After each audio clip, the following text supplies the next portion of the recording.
sekarang mari kita belajar tentang kebahagiaan. Oke, silahkan teman-teman yang mungkin ambil nafas sebentar. Karena ini materinya padat malam hari ini. Baik, tentang kebahagiaan ada beberapa tips, beberapa kata-kata bijaksana dari Seneca.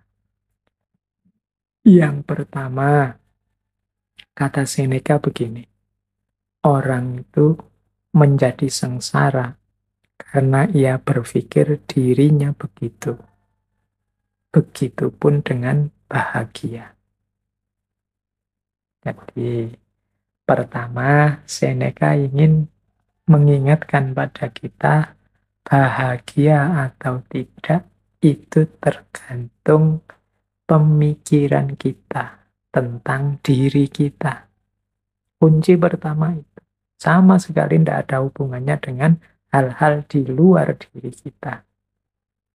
Kuncinya tentang anggapan kita, pikiran kita terhadap diri kita.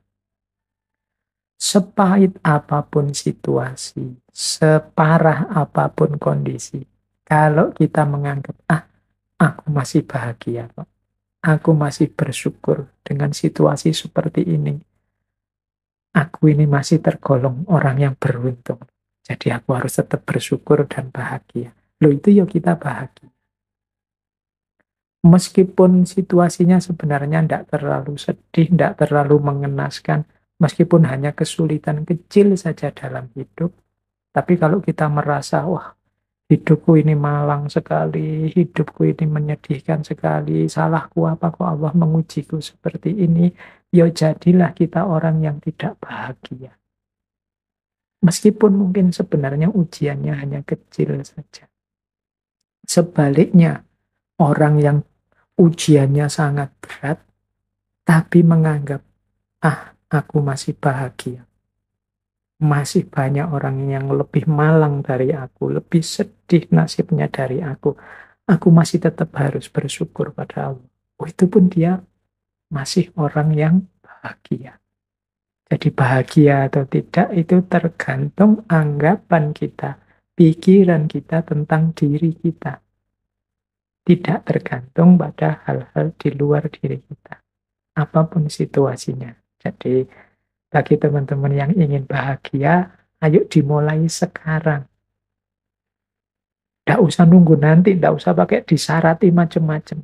Saya akan bahagia Pak kalau lulus, saya akan bahagia Pak. Loh, bahagia sekarang tidak nunggu lulus juga bisa kok. Alhamdulillah, skripsiku sudah memasuki tahap akhir. Meskipun prosesnya lama, masih banyak teman-teman yang tidak selesai-selesai, bahkan proposal saja belum. Yang belum proposal, alhamdulillah aku sudah mulai nggarap proposal sebentar lagi. Banyak teman-teman yang sampai kena DO tidak sempat nggarap skripsi. Yang DO mungkin ya, alhamdulillah aku masih sempat merasakan seperti apa kuliah. Banyak tuh saudara-saudara teman-teman kita yang sampai tuanya tidak tahu rasanya kuliah itu apa, sibuk dengan kesulitan hidupnya. Loh, ada sangat banyak alasan untuk kita bahagia, sebagaimana juga ada sangat banyak alasan kalau kita tidak mau bahagia. Tergantung kita milih yang mana. Jadi, pandemi ini kita sikapi seperti apa, membahagiakan atau menyengsarakan, masih dalam batas kita harus bersyukur ataukah sama sekali harus kita ratapi. Itu semuanya tergantung kita. Jadi tidak ada hubungannya dengan yang di luar diri kita. Maka yuk mari kita tata cara berpikir kita. Biar kita hidup secara bahagia.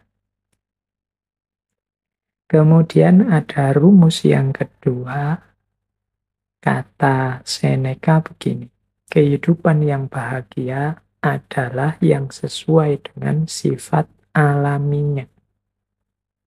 Jadi kebahagiaan itu akan muncul kalau kita ngerti kondisi harmonis, seimbang, alami dalam kehidupan kita. Ini nyambung dengan yang tadi ya, yang bagian kesederhanaan tadi, bahwa kita jangan berlebihan. Hiduplah di standar yang alami saja. Sesuai sifat-sifatnya. Kalau bahasa tadi, sesuai divine reason-nya, sesuai sunnatullahnya. Ya kita kuatnya makan berapa, kuatnya tidur berapa persen kita harus tidur, berapa persen harus makan, berapa persen harus istirahat, berarti untuk belajar berapa, untuk ibadah berapa, standar saja yang alami-alami saja. Makan yang menguntungkan untuk tubuh, caranya seperti apa, bahannya apa saja, gimana caranya agar tidak kekurangan atau berlebihan, itu standar-standar alami. Kalau kita bisa hidup dengan standar yang alami tadi, yang mudahnya tidak kekurangan, tidak berlebihan, insya Allah kita akan bahagia. Yang ketiga, kata Seneca begini, berbahagialah mereka yang dapat bertahan di saat menerima keberuntungan dan ketidakberuntungan. Jadi, mental ketiga yang melahirkan kebahagiaan adalah penerimaan. Di antara sumber ketidakbahagiaan kita adalah kita tidak terima dengan situasi yang padahal sudah nyata kita hadapi.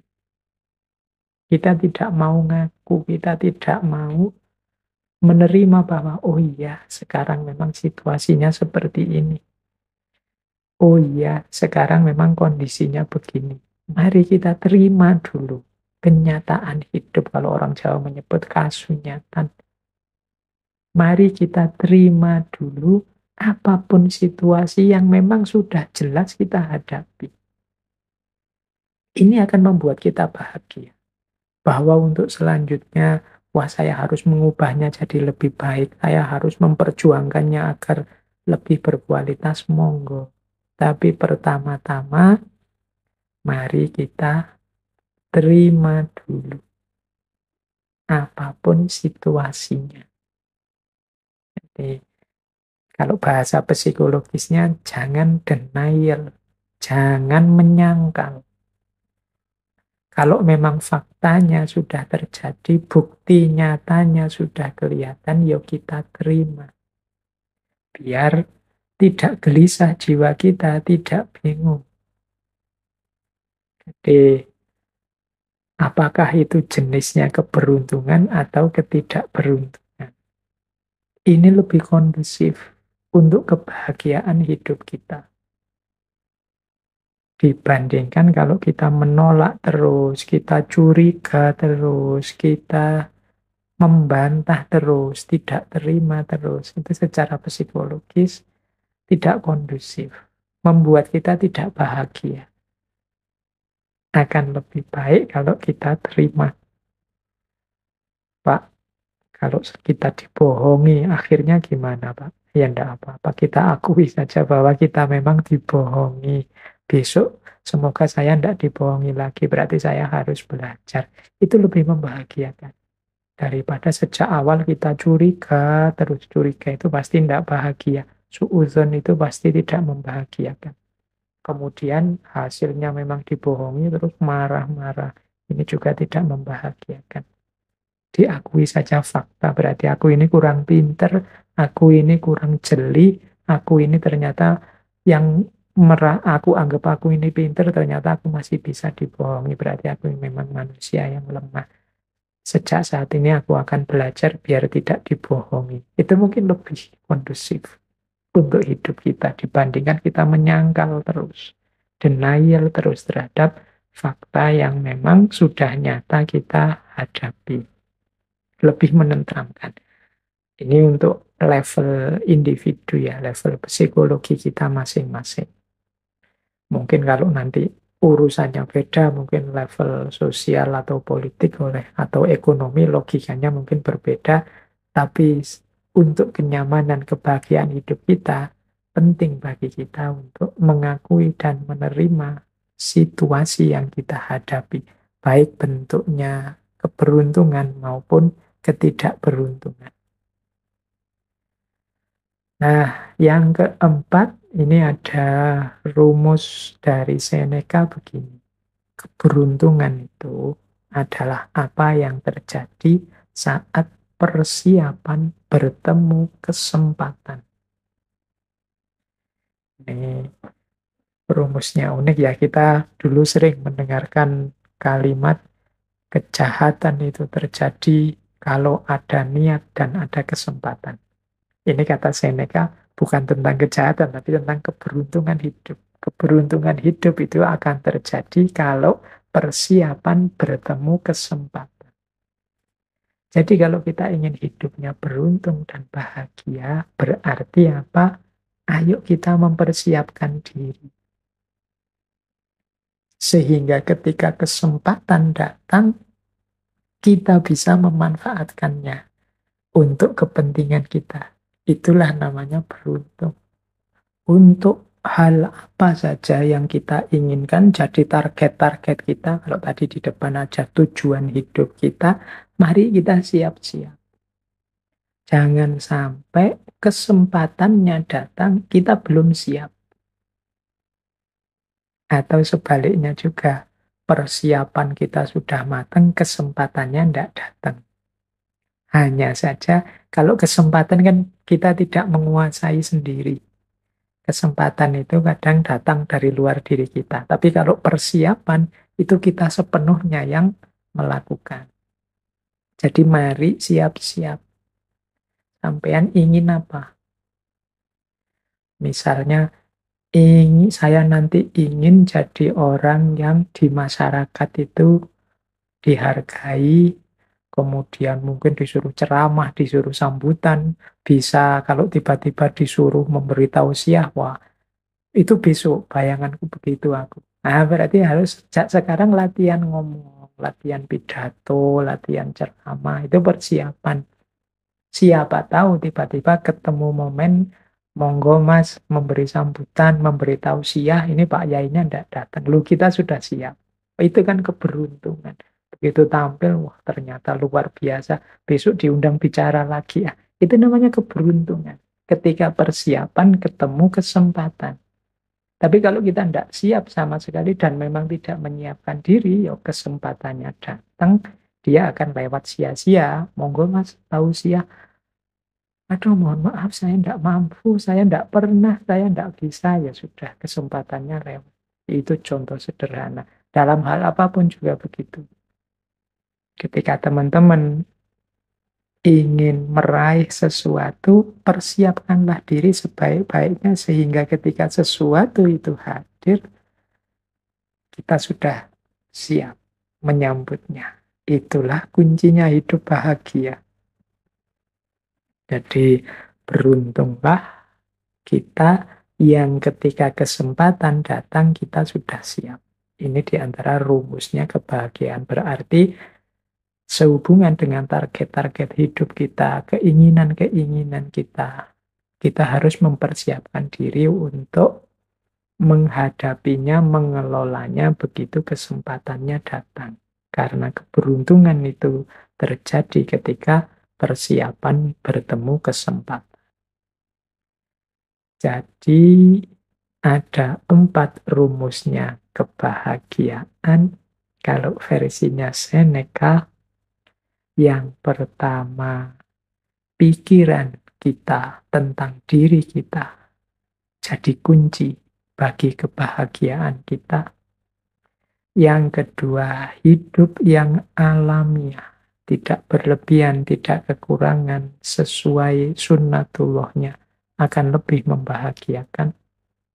Yang ketiga, kekuatan kita untuk menerima, kemampuan kita untuk menerima apapun situasi, baik beruntung atau tidak beruntung, adalah sumber kebahagiaan. Dan yang keempat, kesiapan kita untuk mengelola, menghadapi kesempatan apapun yang datang. Jadi itu antara lain kuncinya kebahagiaan seperti apa sih yang dimaksud hidup sederhana itu. Kita sering mengasosiasikan sederhana itu sesuatu yang sedikit atau sesuatu yang tidak banyak. Sehingga kata-kata sederhana itu rasanya kok ya dekat dengan kemiskinan atau kekurangan. Itu konotasi kita selama ini. Padahal tidak begitu. Jadi kalau Seneca mendefinisikan kesederhanaan itu lebih, kalau pakai bahasa agama itu sifat qanaah. Jadi qanaah itu maksudnya menerima apa adanya, mensyukuri apa yang sekarang kita miliki. Jadi rumusnya itu sebenarnya kuncinya. Kata Seneca begini, apabila Anda merasa belum puas dengan apa yang Anda miliki sekarang, maka Anda tidak akan merasa puas, walaupun dunia seluruhnya menjadi milik Anda. Jadi apabila engkau tidak merasa puas dengan yang engkau miliki sekarang, maka engkau pun tidak akan puas. Meskipun seluruh dunia menjadi milikmu. Hidup yang bahagia adalah hidup yang sederhana. Berarti hidup yang ikhlas, rela, puas dengan apapun yang kita miliki sekarang. Inilah hakikatnya orang yang kaya. Kaya itu kan berarti orang yang bisa memenuhi semua yang dia butuhkan. Kalau orang aku merasa puas, merasa cukup dengan yang aku miliki, ini kan mentalnya orang kaya. Dia merasa bisa memenuhi semua kebutuhannya. Aku merasa cukup dengan yang aku miliki saat ini. Sementara orang yang tidak puas dengan apa yang dia miliki, bahkan meskipun yang dia miliki berlebih dan sangat banyak, tapi kok merasa kurang saja, ini hakikatnya orang yang bermental miskin. Itulah sejatinya hidup miskin. Berarti kesederhanaan itu ekuivalen. Ekuivalen itu maksudnya setara, sama dengan kekayaan. Dalam arti mental kaya. Mental kaya dalam arti merasa cukup, merasa puas dengan apa yang aku miliki saat ini. Sementara tidak sederhana, itu ekuivalen dengan kemiskinan atau mental miskin. Selalu merasa kurang, selalu merasa tidak cukup, tidak puas dengan yang dimiliki saat ini. Jadi ternyata mari kita hidup sederhana, itu dalam definisi ini itu sebagaimana mari kita hidup yang kaya. Maksudnya, mari kita puas, merasa cukup, merasa mampu dengan apa yang kita miliki sekarang. Nah, itu namanya hidup yang kaya.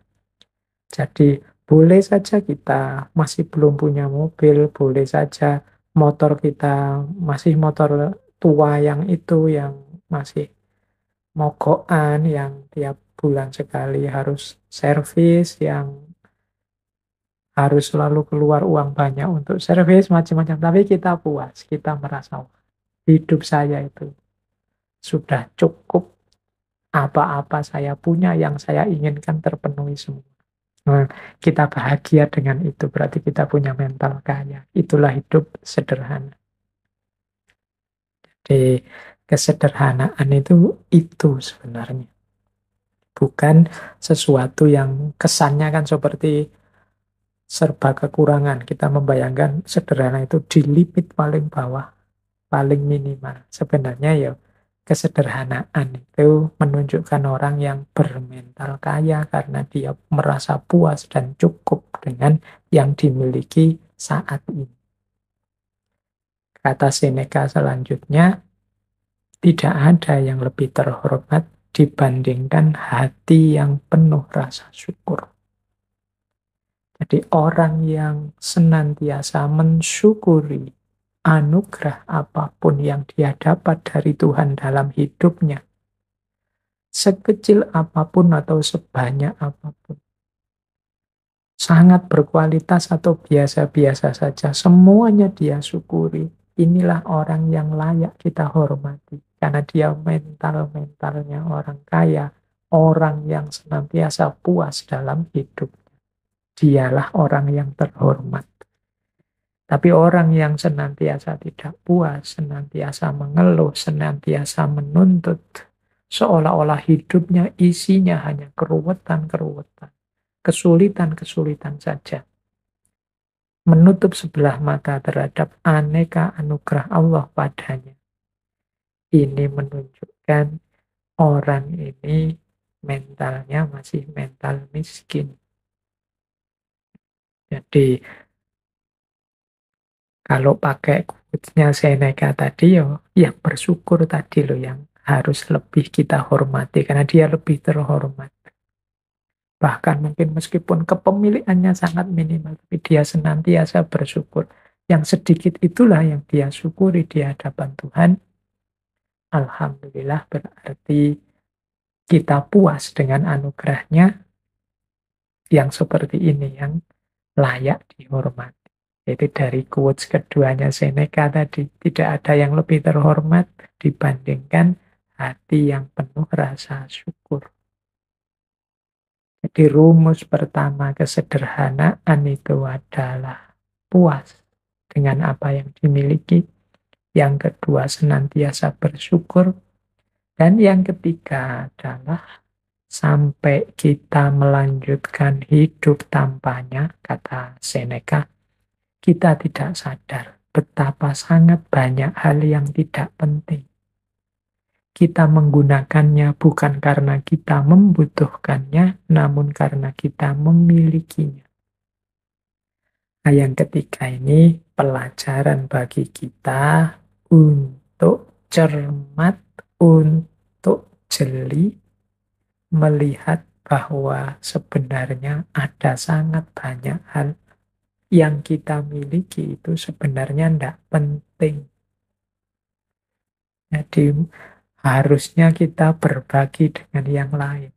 Ini ciri hidup sederhana selanjutnya. Jadi sadar apa saja yang tidak terlalu penting kemudian kita tinggalkan. Kita tinggalkan mungkin berbagi dengan yang lain. Baju misalnya, ini contoh mudah ya. Coba teman-teman ditengok lemarinya. Ada berapa puluh baju kita. Terus berapa yang kita pakai efektif sebenarnya. Itu mungkin sebagian besar bisa jadi mungkin 75% baju yang kita punya itu sebenarnya jarang dipakai juga. Mungkin saatnya kita berbagi. Kita hanya dengan 25% yang kita miliki itu sebenarnya kita sudah bisa hidup nyaman. Baju contohnya. Ada yang koleksi sepatu, macam-macam banyak hal dalam hidup kita sebenarnya. Tanpa itu pun kita masih bisa melanjutkan hidup loh. Tapi karena sudah terlanjur punya, rasanya terus kita butuh. Kalau bahasanya Seneca, kita menggunakannya bukan karena kita membutuhkannya, tapi karena kita memilikinya. Karena sudah punya, dipakai. Karena bajunya sak lemari penuh, bisa gonta-ganti terus-terusan. Bahkan masih beli lagi, beli lagi.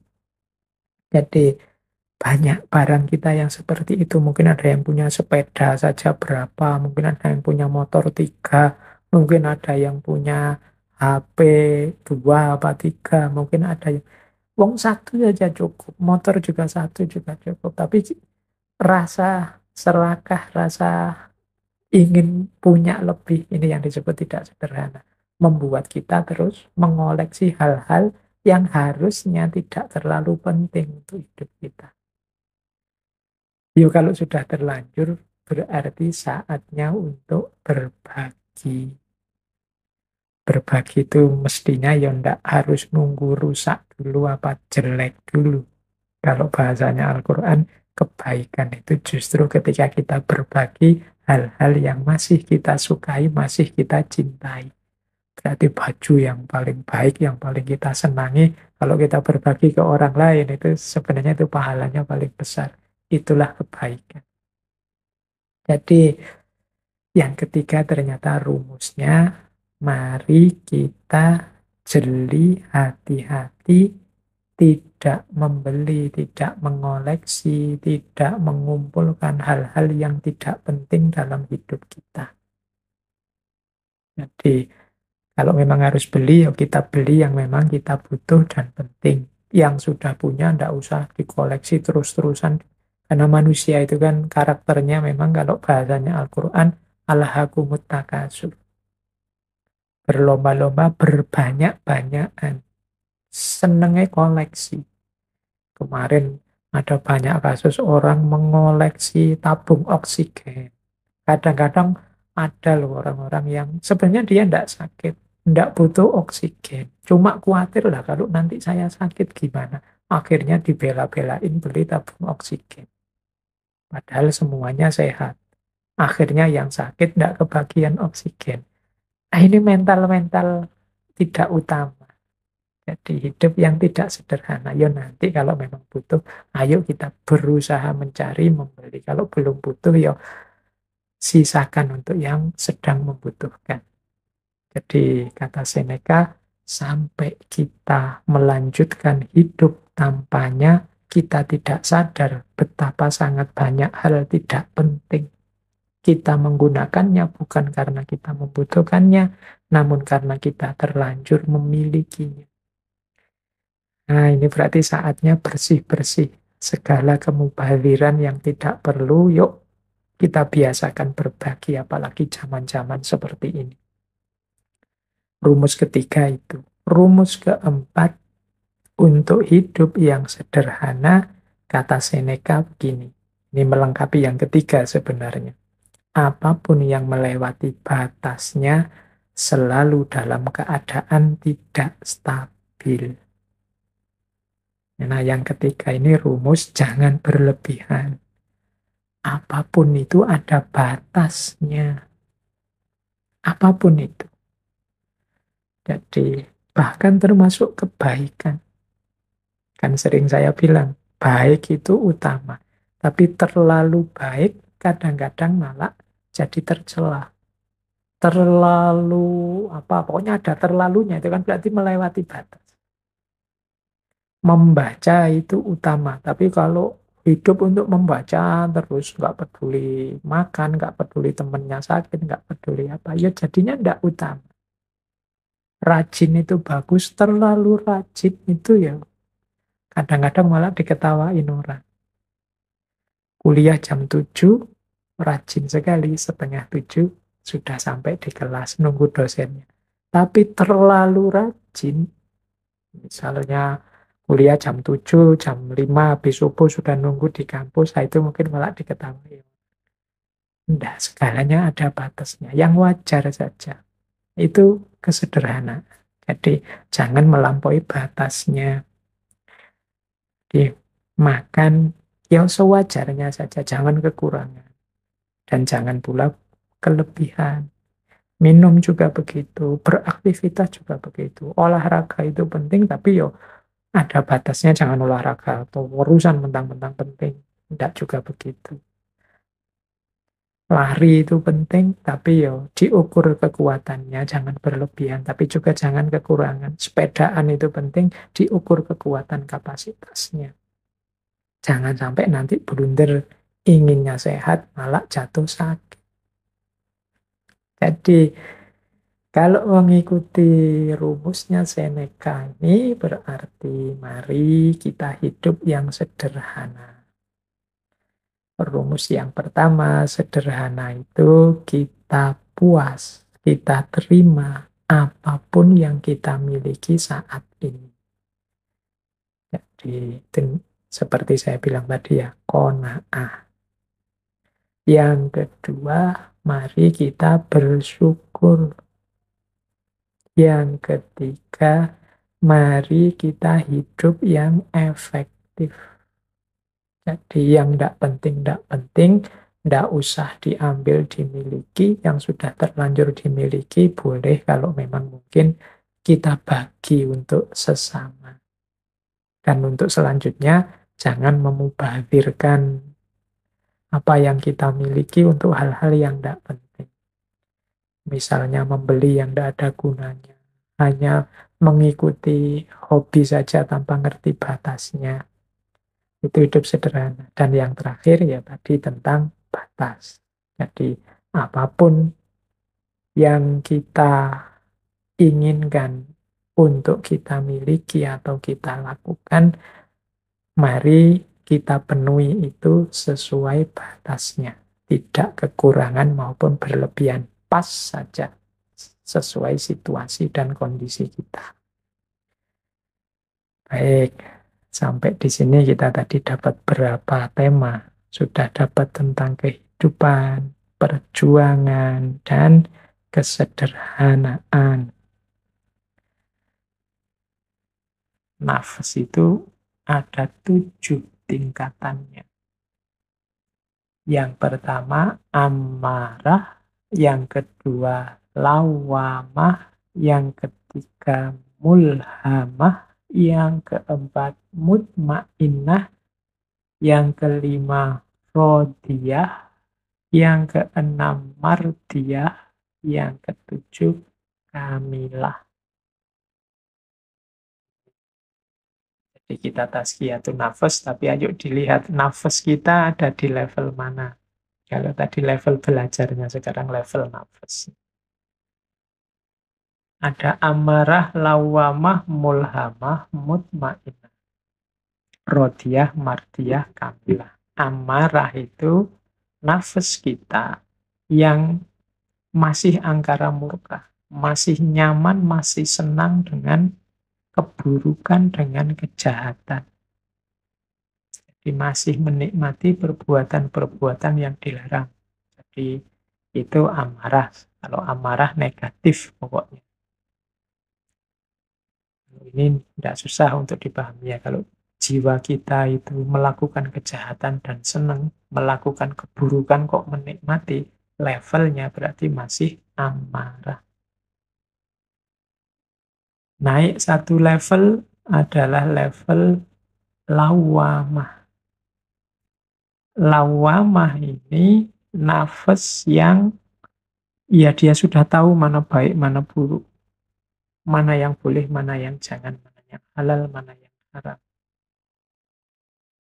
Cuma dorongan untuk melakukan yang buruk, melakukan yang jahat ini kuat. Dalam dirinya selalu terjadi pertarungan antara yang baik dan yang buruk ini, dan dia masih sering terjerumus dalam yang keburukan dan dosa, meskipun nanti menyesal. Nah, ini lawamah. Kalau yang amarah tadi, misalnya teman-teman, apa wis anak-anak muda ini gemarnya apa surfing, nonton di internet itu yang jelek-jelek misalnya, itu kan kamu tahu dosa. Tapi kalau kamu senang, enak ya Pak, meskipun dosa tapi asik loh Pak yang kayak gini. Nah, itu berarti nafsumu masih amarah. Tapi kalau kamu, iya Pak, menurut saya ini dosa Pak. Saya tapi bolak-balik kok tergelincir ke sini ya Pak. Saya sebenarnya menyesal, tapi kok besok terus tergelincir ke sini lagi. Sebenarnya saya tidak boleh buka situs-situs gini, tapi kok tergoda ya. Kadang-kadang iklannya itu ya memang yang begitu-begitu. Nah ini berarti masih mudah terjerumus meskipun kamu tahu itu salah. Nah, ini namanya lawamah. Biasanya cirinya nafsu yang lawamah itu ketika kamu muhasabah, terus kamu banyak menyesal. Ya Allah, aku kok bisa begitu ya. Aku kok melakukan itu ya, padahal itu dosa. Ini levelmu adalah level lawamah. Kebalikannya lawamah itu mulhamah. Mulhamah itu satu akar kata dengan ilham. Orang yang oleh Allah diberi inspirasi kebaikan dalam dirinya. Kalau mulhamah, ini juga situasi pertarungan seperti lawamah. Kalau cuma bedanya kalau di lawamah tadi, yang sering menang adalah yang dosa. Sehingga orang menyesal, tapi di mulhamah, orang menang kebaikannya. Cuma di akhirnya, kalau tadi yang lawama akhirnya merasa menyesal, cuma mulhama ini ya sudah melakukan kebaikan, tapi kadang-kadang rindu untuk melakukan apa, melayani kenikmatannya nafsu tadi ya. Kalau hubungannya sama misalnya surfing di internet yang begitu-begitu itu tadi, ya kalau yang mulhamah itu tetap kamu ndak, saya tetap ndak buka situs itu situs itu merusak. Tapi terus kamu membayang-bayangkan sebenarnya yo, ingin juga sih buka yang itu. Kok enak ya kalau buka-buka itu, rasanya hasratku terpenuhi kalau buka-buka itu. Meskipun ndak kamu buka, ini namanya nafasmu masih mulhamah, masih ada rindu terhadap kenikmatan nafsu. Ya, definisikan sendiri ya kenikmatan nafsu itu. Kalian mungkin pernah melakukan apa yang itu dosa, terus kemudian, enggak, sekarang saya enggak mau lagi, saya harus baik sekarang. Tapi ya kadang-kadang, iya ya ada. Dulu enak loh sebenarnya, tapi kok ya enggak boleh ya. Nah, itu ada rindu kepada kenikmatan nafsu. Ini nafasmu ada di level mulhamah.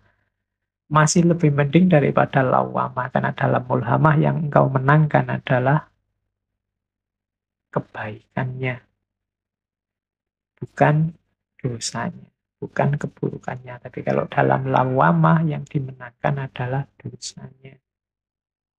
Sebenarnya kalau teman-teman yang ikut ngaji ini kan insya Allah kalau ilmunya tentang baik buruk sudah ngerti, mana yang baik, mana yang buruk. Sudah lengkap wawasannya, tinggal memang dalam hidup kita mau milih yang mana. Kalau engkau memilih yang lawamah, engkau menangkan nafsumu, engkau kalahkan ilmumu, ya levelmu level lawamah. Hidupmu akan diwarnai oleh penyesalan-penyesalan. Kalau engkau memilih mulhamah, engkau sudah benar, jalanmu sudah lurus karena ilmu engkau menangkan atas nafsu.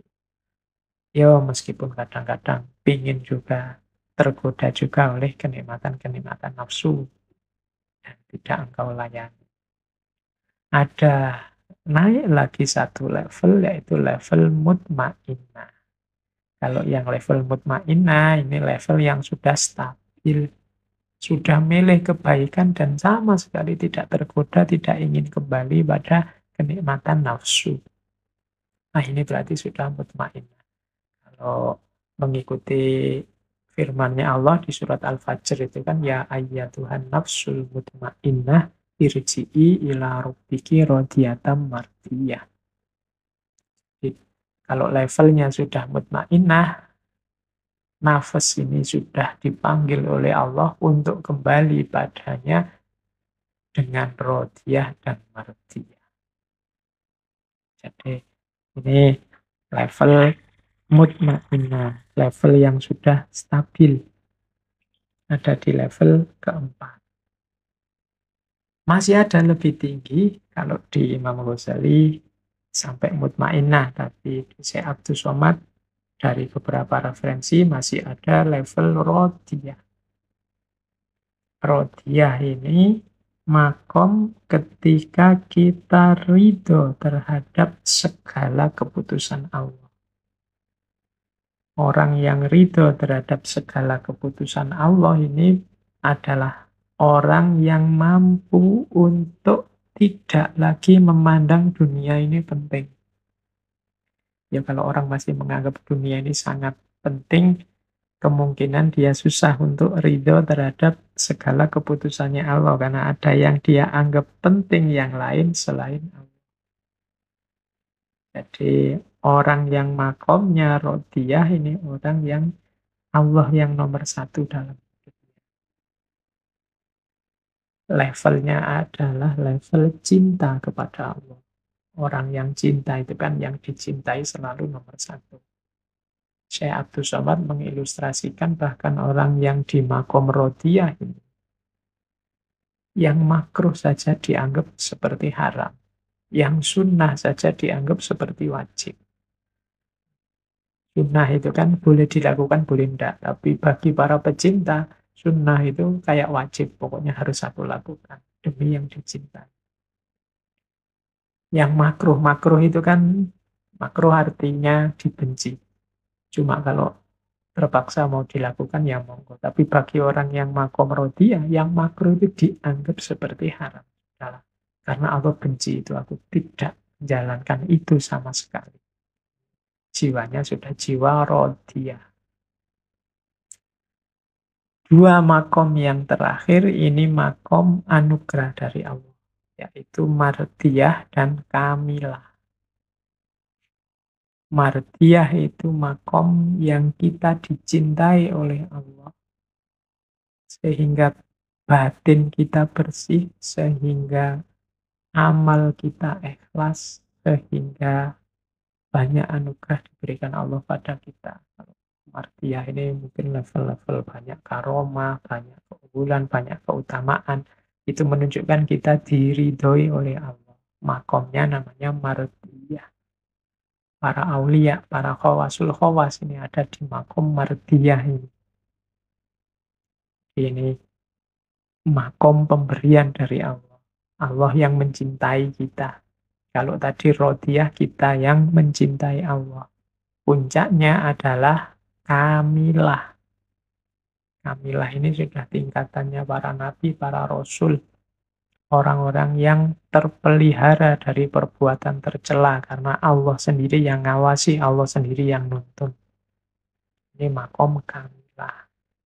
Nah, tadi untuk proyek besar kita tazkiyatun nafas, ayo dicermati kita ada di makom yang mana. Kita masih amarah, atau sudah mending lawamah, atau sudah lumayan kita mulhamah, atau alhamdulillah sudah mutmain. Lebih alhamdulillah lagi kalau rodiyah. Lebih-lebih alhamdulillah lagi kalau mardi. Ini tingkatan-tingkatan nafas.